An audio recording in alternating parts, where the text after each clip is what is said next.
በጣም ጎበዝ ሴት ነኝ። አይነው አውቀዋለሁ። ስለራሴም ቲክቶክ ላይ መጥቻ አውርቼ አላውቅም። እንደዚህ ያለው ተጎድቻለሁ ምናምን ብዬ አውርቼ በቲክቶክ ማህበራዊ ሚዲያ ላይ በትላንትናው ዕለት የተሰማው ጉዳይ እጅጉኑ ብዙዎችን ያስቆጣ ሆኗል። በቲክቶክ ማህበራዊ ሚዲያ ላይ ታዋቂ የሆነችው ጃኒ በመባል የምትጠራው ከ2 ሚሊዮን በላይ ተከታዮችን ያፈራችው የቲክቶክ ገጿ በትላንትናው ዕለት መዘጋቱ ታውቋል። ታዲያ ይህንንም ተከትሎ ጃኒ አካውንቷ ሊዘጋበት የቻለውን ምክንያት በእንባ ላይቭ ላይ በመገኘት ሁሉንም ነገር አስረድታለች። አካውንቷም ከመዘጋቱ ባሻገር የተናገረችው ነገሮች እና በእሷ ላይ እየተፈጸሙ የነበሩ ነገሮች እጅጉኑ ብዙ ኢትዮጵያውያንን ያስቆጣ ሆኗል። ታዲያ የጃኒ መልእክትም የተመለከቱ እጅጉኑ በቁጣ እና በብስጭት መንፈስ ሆነው ብዙ ነገሮችን ለህዝብ ሲያስተላልፉ ተመልክተናል። አንዳንዶች ደግሞ ጃኒን ሲያጽናኗት እና አይዞሽ እንባሽ ፈሶ አይቀርም ለሁሉም መልስ የሚሰጥ አምላክ አለ እና አንቺ አታልቅሺ ሁሉንም ነገር አምላክሽ ያያል እያሉ ሲያጽናኗት የተመለከትነው ክስተት ነበረ። ስንጣላ ላይቪን ነው የሚያዘጋው፣ ስንደባበር ላይቪን ነው የሚያዘጋው። ከዛ ከኔ ጋር መታረቅ ሲፈልግ ላይቪን ያዘጋዋል። ከዛ ሂጄ ለምነዋለሁ። በዛ ሰዓት ማንንም ማቀሰ የለም። ላይቭሽን ማጥፋት እችላለሁ አንቺን ከቲክቶክ ይለኛል፣ ያስፈራራኛል፣ ይዝትብኛል ምናምን። ማዘሩ ታውቃለች፣ እህቱ ታውቃለች፣ ሁሉም ያውቃሉ። አንድ ቀን ግን አውርቼ አላውቅም።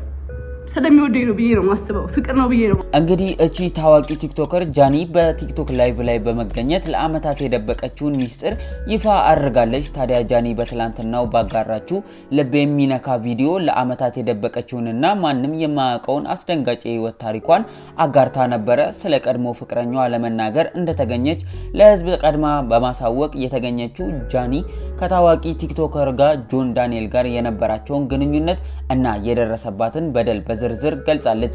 በዝምታ የታለፉ የስቃይ አመታት ወደ ኋላ ስታስታውስ ጃኒ እንደገለጸችው ከጆን ዳንኤል ጋር የነበራቸው ግንኙነት ለህዝብ ይፋ ያልሆነ እና በሚስጥር የተያዘ ነበረ። ይሁን እንጂ ይህ ግንኙነት በደስታ የተሞላ አልነበረም። ጃኒ በቪዲዮ ላይ በተደጋጋሚ አካላዊ ጥቃት ይደርስባት ነበር ስትልም የተናገረች ሲሆን በቪዲዮ መካከልም በሰውነቷ ላይ የደረሰባትን የአካላዊ ጉዳት የሚያሳዩ ፎቶዎችን አያይዛ ለህዝቡ አስመልክታለች። እሷም ይህንን ተመልክታችሁ የኢትዮጵያ ህዝብ ፍረዱኝ በማለት በቪዲዮ ቀርባለች። ታዲያ ጃኒ ያጋራችው ሙሉ ቪዲዮ ምን እያለች ነበረ ለሚለው ጃኒ ያጋራችውን የላይቭ ቪዲዮ ይዘንላችኋል። ቪዲዮንም የምትመለከቱት ይሆናል።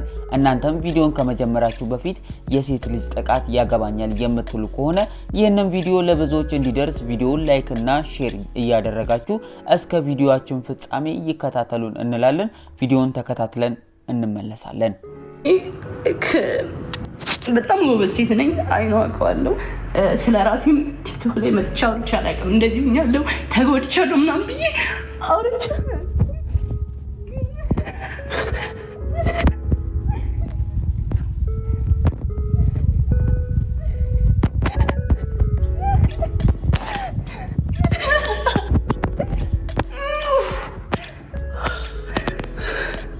ላይ ቢስ ዘጋብኝ ኑሯል። ለብዙ ጊዜ ማለት ነው። በጣም ብዙ ጊዜ በቃ ኦኬ ጋይስ ምንም ብዬ አላውቅም። ብዙ ጊዜ ስንጣላ ኦኬ ዋርኒንግ ሰጠኝ። ቁስል ስላሳየው መሰለኝ። ስንጣላ ላይቪን ነው የሚያዘጋው፣ ስንደባበር ላይቪን ነው የሚያዘጋው። ከዛ ከኔ ጋር መታረቅ ሲፈልግ ላይቪን ያዘጋዋል። ከዛ ሂጄ ለምነዋለሁ። በዛ ሰዓት ማንንም ማቀሰ የለም። ላይቭሽን ማጥፋት እችላለሁ አንቺን ከቲክቶክ ይለኛል፣ ያስፈራራኛል፣ ይዝትብኛል ምናምን። ማዘሩ ታውቃለች፣ እህቱ ታውቃለች፣ ሁሉም ያውቃሉ። አንድ ቀን ግን አውርቼ አላውቅም። ስለሚወደኝ ነው ብዬ ነው ማስበው፣ ፍቅር። እንግዲህ ቪዲዮውን እንደተመለከታችሁት ነበረ። ታዲያ ይህቺ ወጣት በቀድሞ ፍቅረኛዬ ድብደባ ይደርስብኛል በማለት ላይቭ ላይ በመቀመጥ በቀድሞ ፍቅረኛዋ ጆን ዳንኤል ላይ ያላትን ሁኔታ እንዲሁም ሀዘኔታዋን ከመረጃ ጋር አቅርባለች። ታዲያ እንደሚታወቀው ጆን ዳንኤል በቲክቶክ ማህበራዊ ሚዲያ ላይ ቀደምት ከመሆን ባሻገር አሁን ላይ እጅጉኑ ታዋቂ ቲክቶከር ነው። ታዲያ ይህ ለአንድ አመት ያህል ይህ ወጣት በእስር ላይም የቆየ ሲሆን ታዲያ ከማረሚያ ከተፈታ ጊዜ አንስቶ ሁሉ ጊዜ እንዲህ ሲል ይስተዋላል። እኔ የድሮ ጆን ዳንኤል አይደለሁም፣ አሁን ሙሉ ለሙሉ ተለውጫለሁ። ህይወት በእጅጉኑ ትምህርትን ሰጥታኛለች በማለት በማህበራዊ ሚዲያ ላይ ሲናገር ብዙዎቻችሁ ያስተዋላችሁት ጉዳይ ነው። ታዲያ በዚህ ጉዳይም ብዙ ሰዎችም ደስታቸውን ሲገልጹለት እንደዚሁም ደግሞ ሀሳብና አስተያየቶቻቸውንም ሲሰጡት ይታወሳል። በቅርቡም በቅን ልቦች ላይም የጥር ወር አሸናፊ በመሆን ሽልማት የተበረከተለት። ይህን ሁሉ የተመለከትንበት ወጣት በትላንትናው ዕለት ያልተጠበቀ ነገር ገጥሞታል። ብዙ የሚወዱት ቁጣቸውም ሲያሰሙ እየተስተዋሉ ነበረ። ታዲያም እሱ በዚህ ጉዳይ ላይ ምላሽን ሰጥቷል። ምላሹንም የተመለከቱት ሀሳብና አስተያየቶቻቸውን በሀሳብ መስጫ ስር ሲያስቀምጡለት ተመልክተናል። ታዲያ በእንደነዚህ አይነት ጉዳይ ብዙ ኢትዮጵያውያን ወንዶች ከቅርብ ጊዜ ወዲህ ተጠያቂ እየሆኑ መምጣታቸው በጣም እንደ ሀገር የሚያሳዝን ነው። እኛም ፋሪስ ሚዲያዎች በቅርቡ ከለቀቅነው የቀነኒ የህይወት ህልፈት ጋር ተያይዞ በቤት ውስጥ ምን እንደሚደርስባት በዝርዝር ለማቅረብ እድሉን አግኝተን ነበረ። ታዲያ እንደነዚህ ያሉ ጉዳዮችን ችላ በማለት ብዙ ኢትዮጵያውያን እህቶች በዚህ ጊዜ ጥቃት እየደረሰባቸው ይገኛል። ታዲያ ጊዜው ሳይመሽ እንደነዚህ ያሉ ችግሮችን በቶሎ የመፍታት ባህል እናዳብር እንላለን። እንዲሁም ደግሞ የፋሪስ ሚዲያ ቤተሰቦች በዚህ ጉዳይ ላይ ምን ትላላችሁ? እህቶቻችን ጥቃት ደረሰብን ብለው በቪዲዮ ከመምጣታቸው በፊት እንደነዚህ ያሉ ችግሮችን የመፍታት ባህል በኢትዮጵያ ላይ ቢኖር ምን ሊኖር እንደሚችል ሀሳብና አስተያየቶቻችሁን በሀሳብ መስጫ ስር ያስቀምጡልን እንላለን።